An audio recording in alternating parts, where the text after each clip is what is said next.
Hello students, welcome back.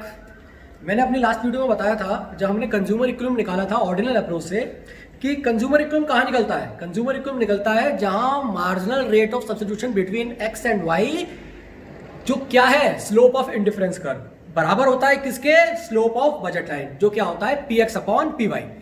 तो हम भली भांति जानते हैं marginal rate of substitution between X and Y should be equals to P X upon P Y, consumer equilibrium को हासिल करने के लिए। कभी कभी क्वेश्चन हमारे पास आता है, बुक में आता है कि what happens to the consumer equation, या what is the reaction to the consumer equation when marginal rate of substitution between X and Y is greater than P X upon P Y, या may be less than P X upon P Y. अगर consumer की reaction बिगड़ जाती है, consumer की equation जो है वो बिगड़ जाती है, तो उसका रिएक्शन क्या होगा, कैसे कंज्यूमर इक्विलिब्रियम पर आएगा। बहुत इजी है, अगर आपने कंज्यूमर इक्विलिब्रियम वाला टॉपिक ढंग से समझा होगा, स्केड्यूल आपने ढंग से पढ़ा होगा, तो चुटकी भर में क्वेश्चन सॉल्व हो जाएगा। आपको याद होगा कुछ ऐसे ही मिलता जुलता मैंने स्केड्यूल बनाया था। ये हो गया हमारा इंडिफरेंस कर्व से रिलेटेड, और ये हो गया हमारा budget set. This is budget set. आप देख सकते हैं कि स्लोप ऑफ बजट कितना आ रहा है, 5 आ रहा है। हर लेवल पे स्लोप ऑफ बजट कितना आ रहा है, 5। और हम जानते हैं कि स्लोप ऑफ इंडिफरेंस कर्व जो है 5 कब आ रहा है, जब हम सेकंड से थर्ड यूनिट की तरफ आ रहे हैं। जब हम सेकंड से थर्ड यूनिट की तरफ आ रहे हैं, तब आ रहा है हमारा स्लोप कितना, 5 आ रहा है। तो इसका मतलब क्या हो गया कि हम जानते हैं कि कंज्यूमर इक्विलिब्रियम कहां बनेगा, सेकंड से थर्ड यूनिट की तरफ आने पर ही कंज्यूमर इक्विलिब्रियम बनेगा। मगर क्वेश्चन क्या पूछ रहा है, क्वेश्चन पूछ रहा है marginal rate of substitution between X and Y जो है वो ज्यादा है किससे, P X upon P Y से। हम दोनों स्केड्यूल में देख सकते हैं कि marginal rate of substitution between X and Y जो ज्यादा है वो कितना हो सकता है, 6 हो सकता है। इट मींस कि यहां पर आ रहा है 5, यहां पर आ रहा है 6। It means marginal rate of substitution between X and Y जो है 6 अगर हो, जो किससे ज्यादा हो सकता है, P X upon P Y से। तो उस कंडीशन में क्या होगा, आप देख सकते हैं 6 से 5 की तरफ आने के लिए कंज्यूमर को क्या करना पड़ेगा, बहुत ईजी है। देखिए 6 से 5 की तरफ आने के लिए कंज्यूमर को क्या करना पड़ेगा, कंज्यूमर को x को ज्यादा कंज्यूम करना पड़ेगा और y को कम कंज्यूम करना पड़ेगा। जब वो x को ज्यादा कंज्यूम करेगा और y को कम कंज्यूम करेगा, तो marginal rate of substitution between x and y वो कम होता चला जाएगा। जैसे ही वो px अपॉन py के बराबर हो जाए, वहां रुक जाओ। जैसे मान के चलिए कंज्यूमर 1 कंज्यूम कर रहा था, 1 से 2 कंज्यूम करा उसने, तो marginal rate of substitution between x and y कितना हो गया, 6 हो गया। उसने देखा still marginal rate of substitution between X and Y जो P X upon P Y से ज्यादा है, तो उसने सोचा एक्स को और बढ़ाया जाए, एक्स को और कंज्यूम करा जाए। तो उसने सेकंड से थर्ड यूनिट की तरफ आ गया। जब वो सेकंड से थर्ड यूनिट की तरफ आया, तो उसने देखा कि marginal rate of substitution between X and Y कितना हो गया, 5 हो गया। अब 5 हो गया और P X upon P Y भी कितना है, 5 हो गया। तो एग्जैक्टली वो रुक गया, वो समझ गया कि यही वो पॉइंट है जहां पर मेरा इक्विलिब्रियम बन रहा है। मींस जहां पर marginal rate of substitution between X and Y जो इक्वल है किसके, P X upon P Y के। सिंपल है। तो इसका आंसर क्या है, इसका आंसर है in this situation consumer has to consume more unit of good X and less units of good Y.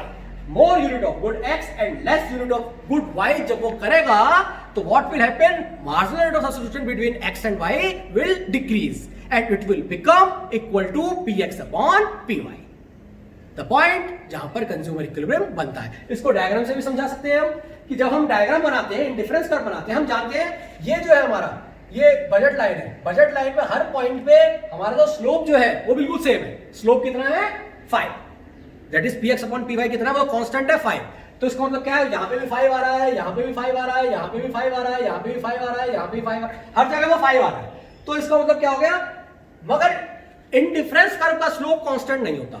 हमने देखा होगा शुरुआत के दौर पे इंडिफरेंस कर्व का जो स्लोप है, means marginal rate of substitution between X and Y, वो ज्यादा होता है, फिर कम होता है, फिर कम होता है, फिर कम होता है। इसका मतलब क्या है, यहां किसी पॉइंट पे वो ज्यादा होगा, यहां और ज्यादा होगा, यहां कम होगा, यहां कम होगा, यहां कम होगा, फिर यहां कम होगा, फिर यहां कम होगा, फिर यहां कम होगा, फिर यहां कम होगा। इट मींस जैसे जैसे हम नीचे की तरफ आते रहेंगे, लेफ्ट हैंड साइड से राइट हैंड साइड की तरफ, जैसे जैसे हम नीचे की तरफ आते रहेंगे, जो स्लोप है इंडिफरेंस कर्व का, जिसको हम कहते हैं marginal rate of substitution between X and Y, वो धीरे धीरे कम होता रहता है, कम होता रहता है, कम होता रहता है। इसका मतलब क्या हो गया, ऊपर जो होगा, ऊपर कुछ इस जगह या इस जगह, मैं आपको बोलूं इस पॉइंट पर marginal rate of substitution between X and Y जो होगा वो P X upon P Y से ज्यादा होगा। मे बी 6 हो, मे बी 7 हो, मे बी 5.5। अब कंज्यूमर इक्विलिब्रियम को यहां आने के लिए कंज्यूमर को क्या करना पड़ेगा, कंज्यूमर कंज्यूमर को नीचे आना पड़ेगा। अब नीचे वो तब आएगा जब वो, आप देखिए, जब वो x को ज्यादा कंज्यूम करेगा, जब वो x को ज्यादा कंज्यूम करेगा और y को कम कंज्यूम करेगा। तो डायग्राम भी हमें यह बता रहा है कि यहां से यहां आने के लिए कंज्यूमर को x को ज्यादा कंज्यूम करना पड़ेगा और y को कम करना पड़ेगा। और स्केड्यूल भी हमें बता रहा है कि x को ज्यादा करना पड़ेगा और y को कम करना पड़ेगा। तो इसका आंसर हमें मिल गया for consumer equivalent consumer has to consume more units of good x and less units of good y। अगर मैं इसका y से उसका उल्टा कर देता हूं, जस्ट इसका अपोजिट कर देता हूं, अगर यह कंडीशन रहती है marginal rate of substitution between x and y is less than px upon py, this is the equation of the consumer, so what will be the reaction of the consumer? Consumer का reaction क्या होगा? तो consumer का reaction just इसका उल्टा हो जाएगा। इसका मतलब क्या हो गया? परिस्थिति कहीं नीचे की तरफ है। आप देख सकते हो px upon py कितना है, ये 5 है, और कंज्यूमर का जो स्लोप है इंडिफरेंस कर्व का वो px upon py से कम है। मे बी 3 हो, हम मान लेते हैं 3। तो आप देखिए 3 कहां पर है, 3 यहां पर है, 3 यहां पर है। जब वो 4th यूनिट से 5th यूनिट की तरफ आ रहा है तो अब वो क्या करेगा? वो बैक गियर मार देगा, वो बैक गियर मार देगा, क्योंकि 3 को 5 पे लाने के लिए कंज्यूमर को ऊपर जाना पड़ेगा। अब जैसे जैसे वो ऊपर जाएगा, आप देखो 3 से 4 की तरफ आएगा, 4 से 5 की तरफ आएगा, जैसे जैसे वो ऊपर हो जाएगा x की यूनिट कम होती रहेगी और y की यूनिट बढ़ती रहेगी। कितना सिंपल है। तो इसका मतलब क्या होगा? इस इक्वेशन में consumer has to consume less unit of good x and more unit of good y। उससे होगा क्या? उससे marginal rate of substitution between x and y बढ़ जाएगा। जब हम उल्टा करेंगे तो वो बढ़ जाएगा। जब वो बढ़ जाएगा और वो हम देखेंगे बढ़ते बढ़ते बढ़ते बढ़ते बढ़ते बढ़ते जब वो px अपॉन py के बराबर हो जाए, 3 से 4 होगा तब भी हम और ज्यादा कंज्यूम करेंगे y को और x को कम करेंगे, 4 से 5 होगा तब हम रुक जाएंगे। इसी पॉइंट का हमें इंतजार था, जिससे कंज्यूमर का रिएक्शन क्या होगा? कंज्यूमर y को ज्यादा कंज्यूम करेगा और x को कम। हम डायग्राम के जरिए में देख सकते हैं। अब ये वो पॉइंट है, आप देखिए इधर, ये वो पॉइंट है कि यहां कई सिचुएशन होगी। इस सिचुएशन में marginal rate of substitution between x and y जो है वो px अपॉन py से लेस होगा। तो इस सिचुएशन में कंज्यूमर करे क्या? कंज्यूमर को यहां से आने के लिए, यहां पर आने के लिए, यहां से यहां पर आने के लिए देखो x को कम करना पड़ेगा और y को बढ़ाना पड़ेगा। देखो जो डायग्राम बता रहा है वो स्केड्यूल बता रहा है। x को कम करना पड़ेगा और y को बढ़ाना पड़ेगा। कम करेगा यहां जाएगा, कम करेगा यहां जाएगा, कम करेगा यहां जाएगा, कम करेगा यहां जाएगा और यहां रुक जाएगा। तो इसका मतलब क्या हो गया? सिचुएशन ऐसी सिचुएशन हो और लाना हमें क्या है? हमें लाना है बराबर, इक्वल लाना है। तो कंज्यूमर को y को ज्यादा कंज्यूम करना पड़ेगा और x को कम।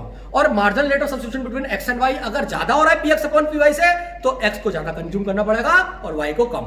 आई होप आपने स्केड्यूल के जरिए भी और डायग्राम के जरिए भी इस कंसेप्ट को समझ लिया होगा। बहुत इजी कंसेप्ट है, रटना नहीं है, समझना है, समझ के अपने वर्ड्स में लिखना है। आई होप आपको वीडियो पसंद आई होगी और आपको कंसेप्ट समझ में आ गया होगा। अगर कंसेप्ट समझ में आ गया होगा तो लाइक करना मत भूलिएगा।